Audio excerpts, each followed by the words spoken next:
आप सभी को मेरा नमस्कार। तो दोस्तों, आज मैं आपके लिए इस वीडियो में गणेश जी भगवान की और ऐसे एक गरीब नास्तिक के ऊपर जो भगवान पर कभी भी विश्वास नहीं करता था, लेकिन जब उसे गणेश जी भगवान पर विश्वास हुआ तो उसका जीवन खुशियों से भर गया।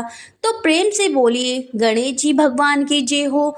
दोस्तों, बहुत समय पहले की बात है। एक गांव नगर में एक राजा रहता था। उसके राज्य में सभी नागरिक सुखपूर्वक और शांति के साथ रहते थे।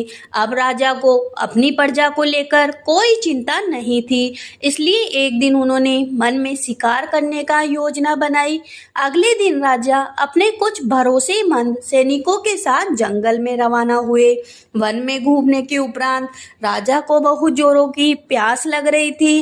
प्यास से बेचैन राजा वन में पानी के लिए इधर उधर भटकने लगे। अचानक उन्हें एक छोटी सी झोपड़ी दिखाई देती है। राजा उस झोपड़ी के निकट पहुंचता है।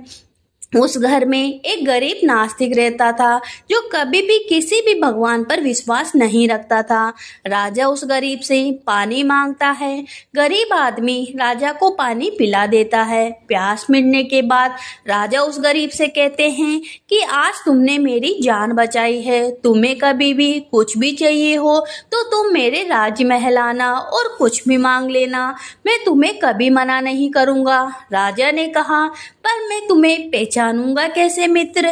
इसलिए जब भी तुम आओ तो मेरे दरबारियों से कहना कि मुझे राज्यवासी से मिलना है। मैं तुरंत पहचान जाऊंगा कि मेरा जंगल वाला मित्र आया है। कई साल बीत गए। गरीब की एक लड़की थी जो विवाह की योग्य हो चुकी थी। अब उसे अपनी बेटी की विवाह के लिए धन की आवश्यकता थी। वह जब किसी से भी धन मांगता तो लोग उसकी मदद करने से मना कर देते। एक दिन उसे राजा की बात याद आती है। उसे राजा का वचन भी स्मरण हुआ। राजा ने उसकी मदद करने का वचन लिया था, इसलिए वह राजा के दरबार में गया। सैनिक उसे देखते ही रोककर पूछते हैं, किससे मिलना है? गरीब बोला, मुझे राज्यवासी से मिलना है। सैनिक हैरान और क्रोधित होकर बोलते हैं, महाराज का नाम आदर से लो, अन्यथा तुम्हें कारागार में डाल दिया जाएगा। गरीब बोलता है, तुम अपने महाराज से जाकर बोलो कि राज्यवासी से मिलने कोई आया है। सैनिक अंदर जाता है और राजा से बोलता है, महाराज, बाहर कोई भिखारी आया है जो आपका नाम आदर के साथ नहीं ले रहा और आपको राज्यवासी कहकर संबोधित कर रहा है। राजा को अपना वचन तुरंत याद आ गया। उन्होंने सैनिकों से कहा, उन्हें आदर के साथ मेरे पास लाओ। सैनिक उस गरीब को आदर के साथ अंदर लाते हैं। अंदर आने के बाद गरीब देखता है कि राजा गणेश जी महाराज के सामने हाथ जोड़कर खड़े हैं। गरीब नास्तिक सैनिक से पूछता है, तुम्हारे महाराज क्या कर रहे हैं? तब सैनिक बोला कि हमारे महाराज गणेश जी महाराज के बहुत बड़े भक्त हैं। गणेश जी महाराज की पूजा पाठ करते हैं और गणेश जी महाराज की कृपा से ही हमारे राज्य में सुख शांति है, सबका भला हो रहा है। और महाराज सुख शांति के लिए गणेश जी महाराज से प्रार्थना कर रहे हैं। इस पर गरीब बोलता है, तुम्हारे महाराज जब गणेश जी महाराज से मांग रहे हैं तो मैं तुम्हारे महाराज से क्यों मांगने आया हूँ? मैं भी अब गणेश जी महाराज से ही मांग लूंगा। इतना कहकर वह चल देता है। गरीब जो इतने दिनों से नास्तिक था, अब वह गणेश जी महाराज को याद करने लगता है और सोच रहा है, मैंने कभी भी किसी भी भगवान की पूजा नहीं करी, इसलिए मैं गरीब हूँ।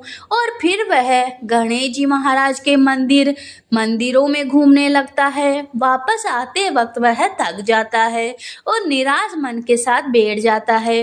गणेश जी महाराज उसकी परीक्षा लेने के लिए एक व्यापारी के बेस में जो बहुत भारी सामान के साथ आते हैं और बोलते हैं, भाई मैं बहुत थक गया हूँ, क्या तुम मेरा सामान मेरे घर तक ले जाने में मेरी मदद करोगे क्या? गरीब थका हुआ होने के बावजूद भी उस व्यापारी का सामान उसके घर तक पहुँचाता है। गणेश जी महाराज उसके सच्चे और सरल स्वभाव को देखकर अति प्रसन्न होते हैं और उसे एक पोटली उपहार के रूप में देते हैं। गरीब पोटली लेकर घर आता है और घर आने के बाद वह पोटली खोलकर देखता है। उसमें बहुत सारे सोने के सिक्के थे।